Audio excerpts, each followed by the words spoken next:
अस्सलामुअलैकुम अज़ीज़ तलबा, उम्मीद है कि आप खैरियत से होंगे। आज का हमारा जो लेक्चर है वो पास्ट इंडेफिनिट टेंस से मुतल्लिक है और प्रेजेंट टेंस हम कंप्लीट कर चुके हैं और प्रेजेंट टेंस के हमने रूल्स भी देख लिए, उनकी पहचान भी देख ली सारी, कि किस तरह से उर्दू से इंग्लिश में जब हम ट्रांसलेट करते हैं तो कैसे हम इंग्लिश बनाते हैं उसकी।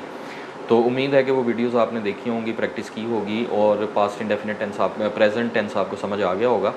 तो आज हम पास्ट टेंस अपना स्टार्ट कर रहे हैं और उसमें पास्ट में जो पहला टेंस है उसको कहते हैं पास्ट इंडेफिनिट टेंस। तो इसमें भी अब देखें, पास्ट है तो सारी बात माजी में होगी और इसके लिए अलग रूल्स होंगे, लेकिन जो बेसिक स्ट्रक्चर सेंटेंस का होता है वो एक जैसे ही रहेगा, जैसे सब्जेक्ट वर्ब और ऑब्जेक्ट वगैरह।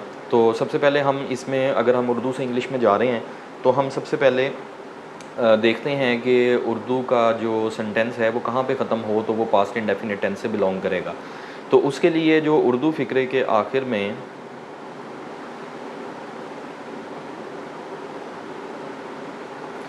अगर अलिफ आ जाए, छोटी ये आ जाए और बड़ी ये आ जाए, ये तीन हरूफ तहज्जी पे जो सेंटेंस ख़त्म होते हैं वो पास्ट इंडेफिनिट के टेंस होते हैं। और जो किया गया काम होता है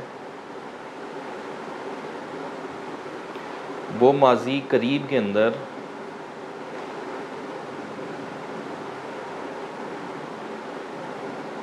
होता है।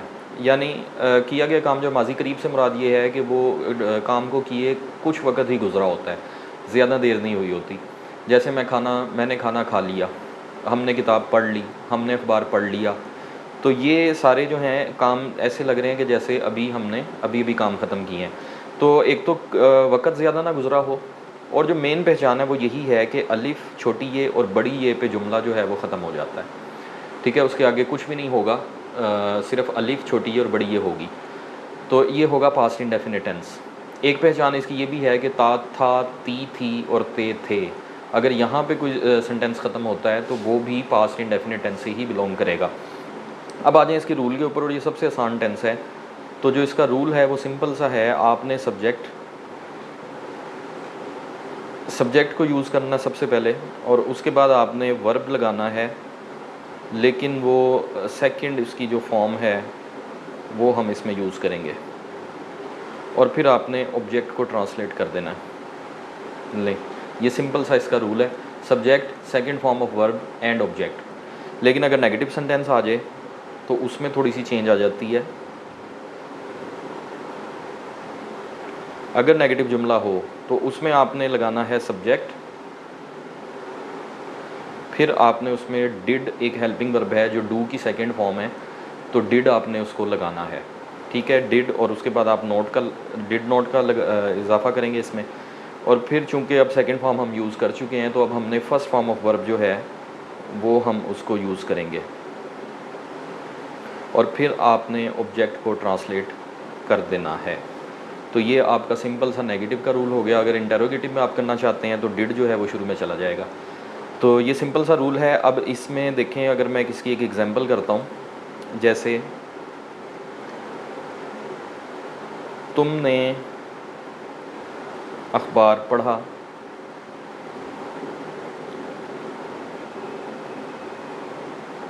यू रेड दी न्यूज़पेपर,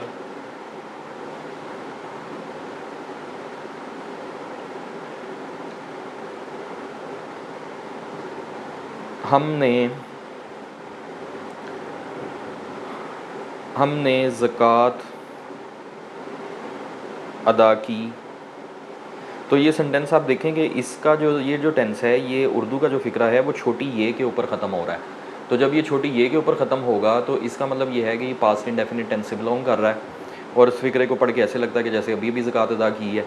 तो इसमें हम देखें, अब हम इसमें जो है वो सब्जेक्ट हो गया, ज़कात जो है वो इसमें ऑब्जेक्ट है, और अदा करना जो है वो वर्ब है। तो आपने क्या करना है, सब्जेक्ट की सबसे पहले सब्जेक्ट की इंग्लिश करेंगे हम, वी। उसके बाद अदा करने की इंग्लिश करेंगे पे, और उसकी सेकंड फॉर्म हमने यहाँ पे यूज़ की तो पेड, वी पेड ज़कात, ऑब्जेक्ट है ज़कात।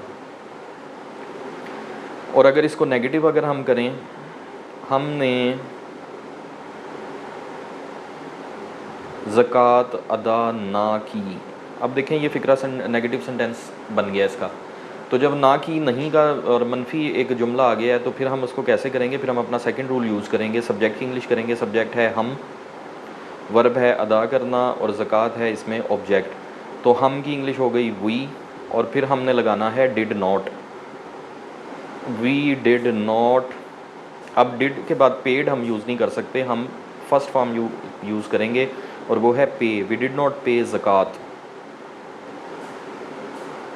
तो इस तरह से हमने देखा कि पास्ट इंडेफिनिट टेंस को हम ट्रांसलेट कर देते हैं। और अगर ये इंटेरोगेशन में आ जाए तो फिर हम लिखते हैं डिड वी पे दी ज़कात, और फिर इसमें क्वेश्चन मार्क भी आ जाता है साथ। तो इस तरह से हमने देखा कि पास्ट इंडेफिनिट टेंस, ये आप रूल इसका स्क्रीनशॉट लेके आप इसको यूज़ कर सकते हैं कि हमने पास्ट इंडेफिनिट टेंस को बनाना सीखा। सबसे पहले देख लिया, उर्दू में पहचान किया, फिर उसके लिए रूल एक बना लिया, फिर नेगेटिव के लिए हमने इसको डिस्कस कर लिया। तो उम्मीद है कि बात समझ आ गई होगी। आप प्रैक्टिस के लिए 10 से 15 जुमले जो हैं वो आप अपने सिलेबस की जो बुक है PTB की, उसमें एक्सरसाइजेज़ दी हुई हैं, वो एक्सरसाइजेज़ आप हल करें। शुक्रिया।